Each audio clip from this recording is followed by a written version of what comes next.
what other things would you like to refer the patient for in the longer term, just to ensure there's no complications? In terms of microvascular complications, I would want the patient to be referred for diabetic retinal screening, which happens every year. Also making sure that their feet are being checked for diabetic neuropathy and any ulcers, making sure that happens every year.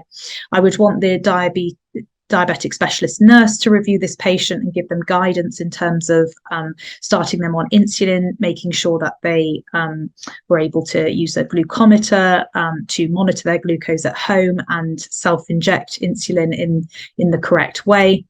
I would also want to think about driving regulations, so referring to the DVLA guidelines, advising the patient on how often they need to check their blood glucose and hypoglycemia management.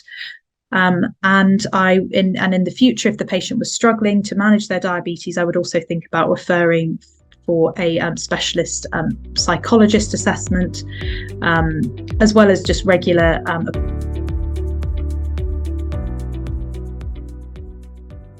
So I think that was an excellent approach to this patient's management. They clearly presented with biochemical evidence of diabetic ketoacidosis, and you addressed the initial management, the medium and long-term management very comprehensively. The most important thing, as you clearly ascertained at the beginning, was to administer fluid resuscitation. This patient was hypotensive and really would warrant HDU support in best case scenario.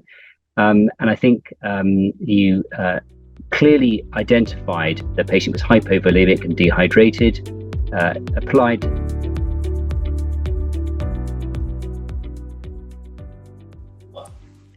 So firstly, I would like to say thank you for inviting me today.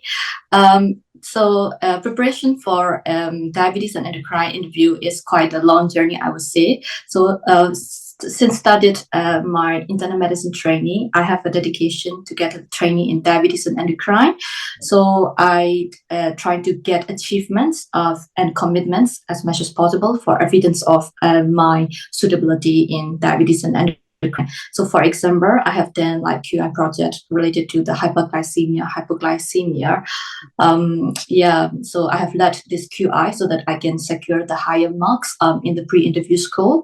The other thing is like to get the higher marks in other area like publications. It really takes time. So I would like to suggest as early as possible, you try to achieve these scores so that you can get the higher pre-interview score. Yeah.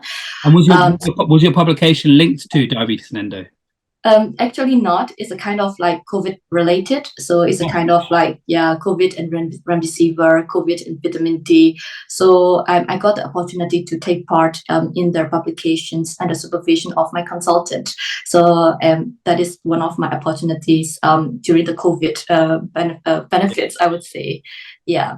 So in terms of their interview preparation, I started preparation in January. So interview time is in March and April. So I got like enough time for 2 months. I'm really glad to choose the Optimize interview course as well, because when I compare my practice before and after attending the course, it's really makes me different because I got the well-structured advice from the interview course.